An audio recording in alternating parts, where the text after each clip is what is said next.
Okay, so I've had some people emailing me about these two sample t-tests and a couple of things going on with them. So this is from the WebAssign assignment. We're looking at two, I know this is two independent samples because these are not, here, let me get a pointer going here. These are not the same people. People can't both study music and not study music. So it isn't like it's a before after. So I know these are independent samples, two different groups of people. So I know it's a two sample t-test is appropriate. Is it a random sample? They aren't telling us it is, so that's a concern. It probably is. I think it's probably safe to say, but we don't know that. We don't know that for sure. The other concern I have is this is a very small sample size. I mean, you only have 8 people who studied music and 11 people who didn't, and together even it's only 19 people. It's small. So it raises some issues whether this is entirely appropriate. But they're telling us to do it. We can do it.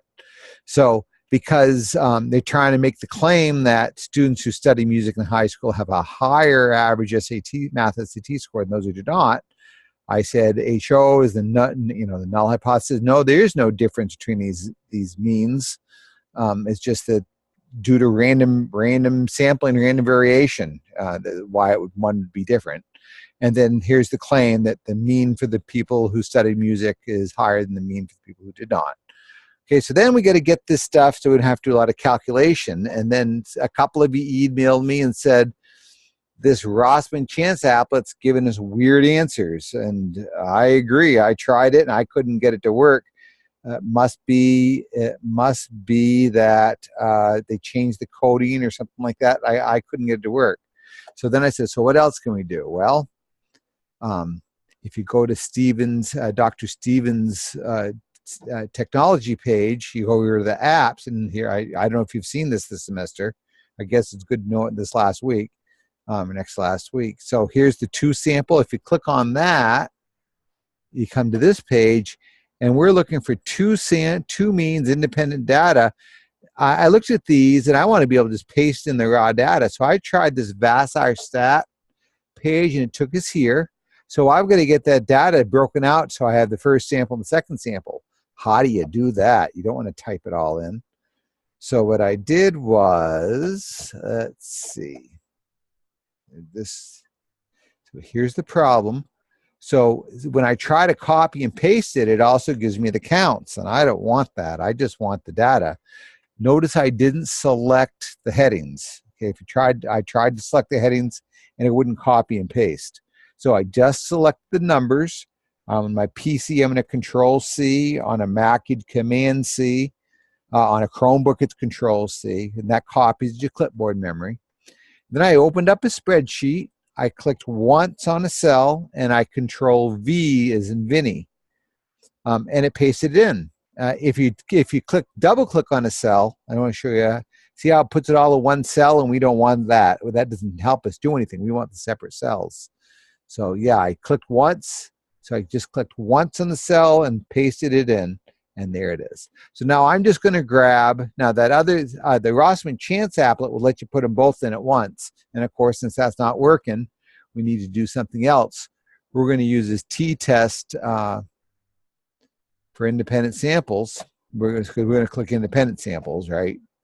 And it's funny they use the word correlated samples. I don't really like that. You'll find out why next week, but it's okay. So they're independent samples. I'm going to do sample A. So I've got to go back to my spreadsheet. I've got to get the people who studied music. I Control-C that. Went back to my test applet. I pasted it in there. Now I'm going to do it for the people who did not study music. Control-C.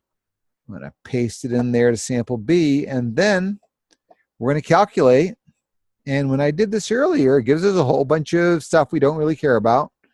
And then here's the results. There's my test statistic. I got a test statistic of positive 3.07. And here's, I set up HO as being a right-tailed test, so there's my p-value. Pretty small p-value. So we're going to reject HO because of that, small p-value. And then what does that mean? Well, if we come back, nope, not here. Where's my IMGR tab? Right here. I like this flow chart better than what Dr. Stevens uses, but you can use Dr. Stevens, same information. So my claim was a greater than, so it didn't have an equal to. Did I reject HO? I sure did. So this, I would say the sample data supports the claim that, let's see, was it? That students who study music in high school have a higher average math SAT score than those who do not. So that's that. Now let's go see if WebAssign is liking this input now. Nope, not my calculator. And then I'm going to come here. Here we go. So I said it was a right tail test. I had, what was it, 3.07? I'm going to look before I click submit. Let's see. It was what? 3.07. And there's my p-value, and I'm just going to copy and paste that. I'll probably have to do some rounding because WebAssign is a little pickier in that regard. So let's see, what does that round to? 535, 4 decimal places. And we're going to reject HO, and we said the sample data supports the claim. Right, there we go. The data supports the claim have a higher FA2. Yeah, so let's see. I'm just going to click submit that one problem to see if it takes it all. I hope so. I've done this twice and it didn't work. I like that. It didn't like the P. It didn't like the T score. How about that? It did like the p-value. So this tells me maybe I should just make this negative. It kind of flies in the face. Well, that would make sense that it was a right tail test, though, if it was negative. So this time it didn't like it. It didn't like the p-value, the t-score either. So, but it did like the p-value, so we know in the right ballpark. I suspect it's a rounding thing.